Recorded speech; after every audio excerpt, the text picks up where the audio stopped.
വിദ്യാഭ്യാസ വിദഗ്ധൻ വിനോദ് കരുവാരക്കുണ്ട് ചേരുകയാണ്. ശ്രീ വിനോദ്, ഇപ്പോൾ നടന്നുകൊണ്ടിരിക്കുന്ന ഈ നാടകം അങ്ങയുടെ ശ്രദ്ധയിൽപ്പെട്ടിട്ടുണ്ടാകുമല്ലോ.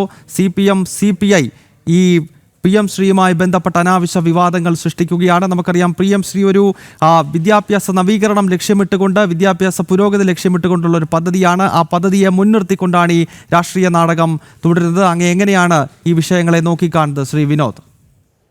രാഷ്ട്രീയ പഠനപ്പടക്കത്തിന്റെ അടിസ്ഥാനത്തിൽ വിദ്യാഭ്യാസ രംഗം പോലെ വളരെ പ്രധാനപ്പെട്ട രംഗത്ത് വ്യത്യസ്തമായ നിലപാടുകൾ മണിക്കൂറുകൾക്കനുസരിച്ച് മാറ്റുന്നത് ഒട്ടും അശാസ്യമല്ല.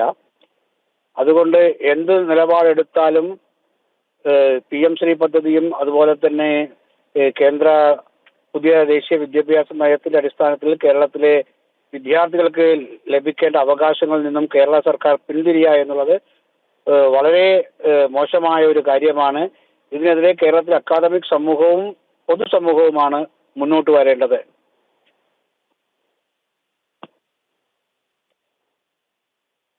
അതേപോലെ തന്നെ എന്തിന്റെ അടിസ്ഥാനത്തിലാണ് കഴിഞ്ഞ ദിവസം നമ്മുടെ വിദ്യാഭ്യാസ മന്ത്രി ചോദിച്ചിരുന്നു പത്രക്കാരോട്, നിങ്ങൾ ദേശീയ വിദ്യാഭ്യാസ നയത്തിൽ എന്ത് തെറ്റാണ് കണ്ടെത്താൻ സാധിക്കുന്നത്?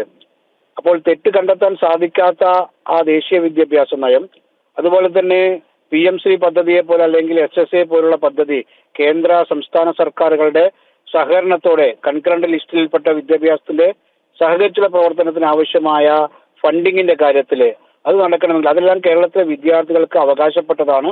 അത് രണ്ടുപേരും സഹകരിച്ചാണ് മുന്നോട്ട് പോകേണ്ടത്.